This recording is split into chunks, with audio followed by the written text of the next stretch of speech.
YTN 라디오 생생경제. 오늘 가장 뜨거운 경제 뉴스를 제일 생생하게 전해드리는 시간입니다. 똑같은 죄를 지어도 죄를 지은 사람의 경제적 사정에 따라 벌금액을 다르게 낸다. 이게 바로 재산 비례 벌금제인데요. 어제 더불어민주당과 법무부가 당정 협의를 열고 재산 비례 벌금제 도입을 추진하기로 했습니다.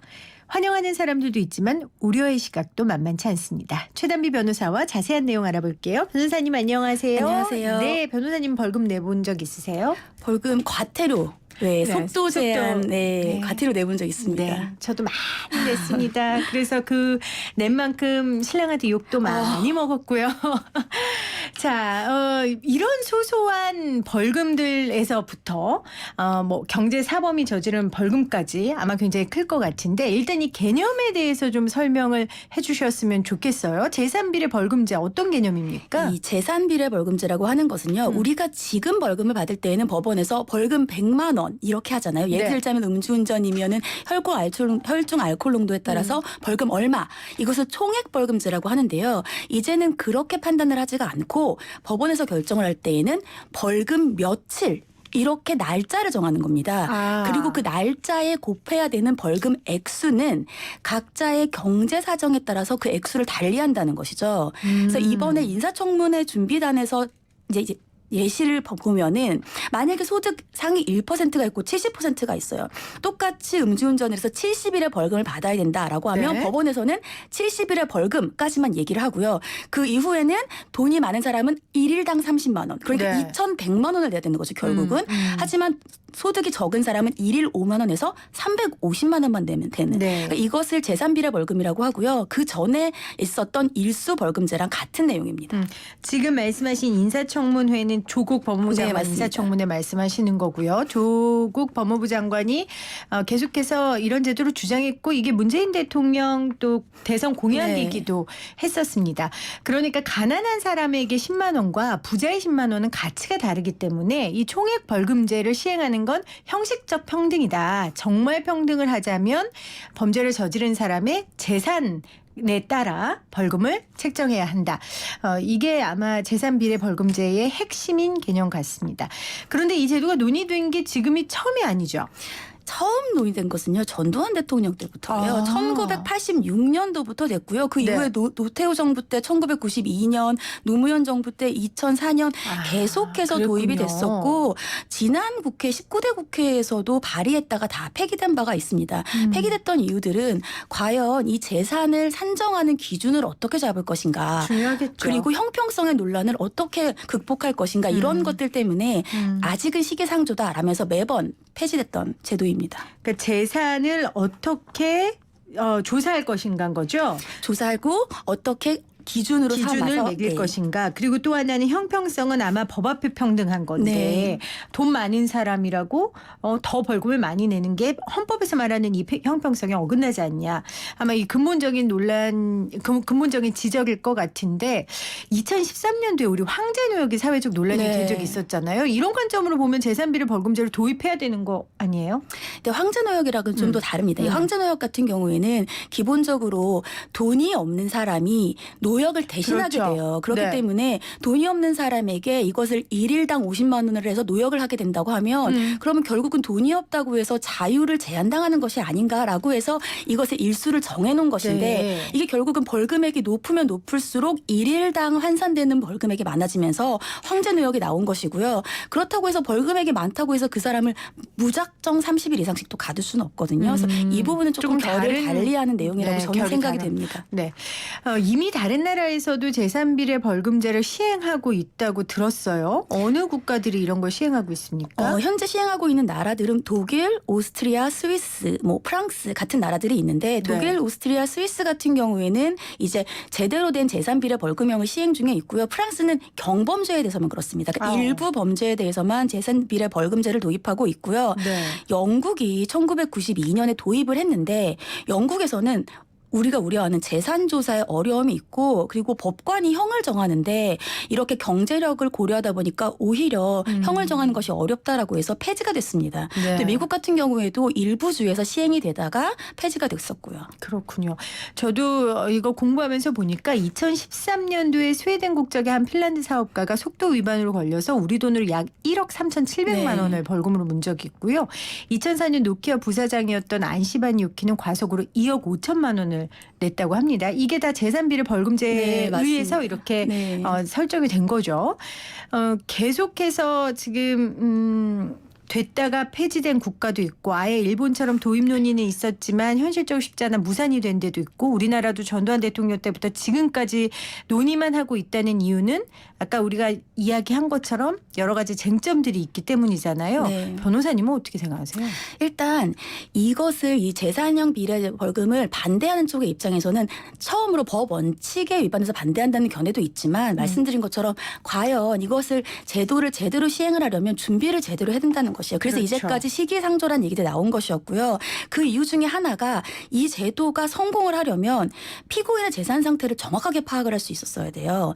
그런데 재산 상태에 대한 파악이 쉽지가 않지 않습니까? 근데 그래도 공식적으로 우리가 재산을 측정하는 자료들이 있잖아요. 세금을 뭐 본다든지 부동산을 본다든지 이런 거는 조사하면 다 나오는 거 아니에요? 그래서 여기에서 또 이제 자영업자와 이 직장인들의 얘기가 나오는 거예요. 세금을 네. 제대로 소득이 잡히는 세금이 있고요. 또 예를 들면 부동산 같은 경우에도 본인이 소유하는 것이 있지만 이것이 차명으로 아니면 가족의 명의로 소유하고 있는 것들이 있어요. 그러면 과연 재산을 어떻게 기준으로 파악을 할 것인가. 두 번째는 그러면 지금 소득 기준으로 할 것인가 아니면 말씀하신 것처럼 부동산까지 다 포함을 할 것인가. 이런 여러 같은 것들이 있고요. 그런 것들을 통해서 과연 재산을 어느 정도 파악할 것인가 가장 중요한데 지금 당정은 나이, 학력, 직업군 이런 모든 과세 증명 자료들을 파악을 할 수 있기 때문에 그런 것이 어렵지 않다는 것이에요. 네. 그런데 저는 최근에 이런 기사를 봤습니다. 영구 임대주택에 살면서 월세도 체납을 하면서 1억 이상의 자동차를 타는 사람이 501명이나 있다. 네. 그런데 영구임대주택도 들어가는 기준이 굉장히 어렵고요. 그럼요. 이 과세라든지 재산 기준이 다 있습니다. 근데 그것도 지금 현실적으로 제대로 되지 않고 있는데 벌금 같은 경우에는 약식 명령이 1년당 뭐 70만 건 이런 식으로 굉장히 많다라고 해요. 네. 그렇다고 한다면 과연 이것들을 그때그때마다 제대로 파악을 할 수 있겠는가. 이러한 것이 이제 반대의 입장에서 우려하는 부분입니다. 네. 진정한 평등을 이루려고 도입하려는 제도가 오히려 또 다른 불평등한 상황을 만들 수 있다는 그런 우려 때문에 지금 이 도입이 좀 안 되고 있었던 건데 근데 지금 굉장히 의지를 보이고 있어요. 지금 정부에서는. 네. 그럼 이거를 제도를 적용하겠다면 그 과정이 그다음에 어떻게 되는 거예요? 법을 뭐 바꾸고. 그래야 돼요? 일단은 이제 법을 바꾸면서 네. 그 법을 바꾸면서 이제 기준을 만들겠죠. 기준도 지금은 뭐 예시를 든 것은 소득 기준이지만 말씀드린 것처럼 소득과 뭐 재산을 다 포함을 할 것인가 그리고 그 구간을 어떻게 나눌 것인가 이런 것들에 대해서 이제 논의가 있어야 될 것이고요. 네. 그 이후에 이제 법에서도 양형 같은 것들이 이러한 기준일 때 이 사람에게는 어느 정도를 부과할 것인가 이러한 기준표들이 생기는 절차를 거치게 되겠습니다. 네. 또 하나는 이 재산비례 벌금제를 시행했을 때 얼마나 범죄 억제 효과가 있을까 이 부분도 굉장히 중요한 문제잖아요. 그렇죠. 이 부분은 어떻게 보세요? 이게 이제 양쪽이 각각 본인들에게 유리한 부분이라고 생각을 하는 부분이에요. 첫 번째 같은 경우에는 이 재산형 비례 벌금 제도를 도입해야 된다라는 것이 부자들에게는 사실상 벌금이 아무런 효과가 없다는 것이죠. 네. 부자에게 1,000만 원과 가난한 사람에게 1,000만 원은 그 느낌 자체가 다르기 때문에 부자들은 나 어차피 돈 내면 그만이야 라고 하면서 계속해서 법을 위반하게 되는 것인데 이것이 무슨 법의 위화와 억제 효과가 있는 것이냐라고 네. 하는 반면에 이 재산비례형 벌금 제도를 반대하는 입장에서는 그렇다고 한다면 이 구간이 낮아서 사실상 벌금을 굉장히 적게 내야 되는 사람들 같은 경우에는 또 범죄 예방 효과가 적어지지 않겠느냐. 여기에 더해서 범죄 예방이라고 하는 것은 법에서 내가 어떠한 잘못을 하면 법 위반을 하면 거기에 상응하는 책임을 져야 되는 것이 원래의 법 원칙인데 네. 경제적인 사정을 고려하게 된다고 하면 결국은 내가 한 만큼 처벌을 못 받을 수가 있기 때문에 그것도 결국은 법의 억지 효과에서 이것을 반하는 부분일 수 있다라고 하면서 네. 각각의 첨예한 입장의 대립을 보이고 있습니다. 그렇겠네요. 이 쉬운 문제가 아닌 것 같은데 벌써 저희 청취자들도 문자로 다양한 의견을 보내주고 계세요. 5022님은 음주운전 같은 경우에 벌금을 기본으로 정해놓고 재산별로 벌금을 부과하면 어떨런지 이런 의견을 보내주셨고요.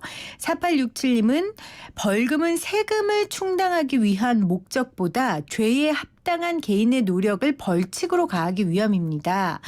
현대 세계의 경제는 단순 액수가 아닌 퍼센테이지로 움직이기 때문에 재산이 많은 사람이 반대인 사람보다 같은 퍼센테이지여도 차이가 납니다. 따라서 재산비례 벌금이 있어야 같은 시간 노력에 대비한 벌칙이 될 수 있습니다. 라고 말씀해 주셨어요. 이분 찬성하시는 분 같아요. 이제 또 하나의 문제로 지적되는 건 아까 우리가 뭐 부동산 정보도 알아야 되고 세금 정보도 알아야 네. 되고 건강보험료 정보까지 알아야 되고 이러다 보면 국민 재산 정보를 수사기관이 너무 많이 공유하게 되는 거 아니냐, 갖게 되는 거 아니냐 이제 이런 문제 지적도 있거든요. 이 부분은 어떻게 보세요? 이게 이제 굉장히 예민한 것인데요. 그게 그냥 단순히 본인의 재산과 관련돼서 보통 일반적으로 생각하실 때 그러면 내 재산 어차피 국세청은 다 알고 있는 거 아니냐 이렇게 생각할 수가 있는데 네.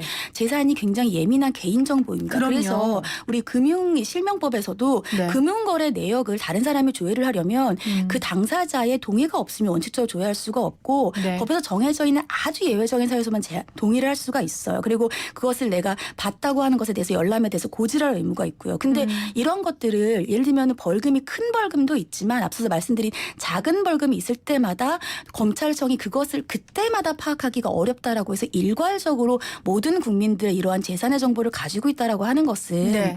너무나 많은 개인의 정보를 검찰이라든지 아니면 경찰, 수사기관이나 법원이 독점하는 것일 수가 있고 그렇다고 한다면 지금 현재 현 정부가 추진하고 있는 검찰개혁과도 사실은 위배되는 것일 수가 있거든요. 네. 그렇기 때문에 과연 이렇다면 이 정보를 어떻게 확보할 것인가 이 부분도 앞으로 논의가 돼야 되고 그러면 이렇게 강제적으로 정보를 얻는 것이 아니라 이미 제출을 한다라고 하면 과연 거기에 대한 실효성이라든지 투명성은 어떻게 확보할 것인가.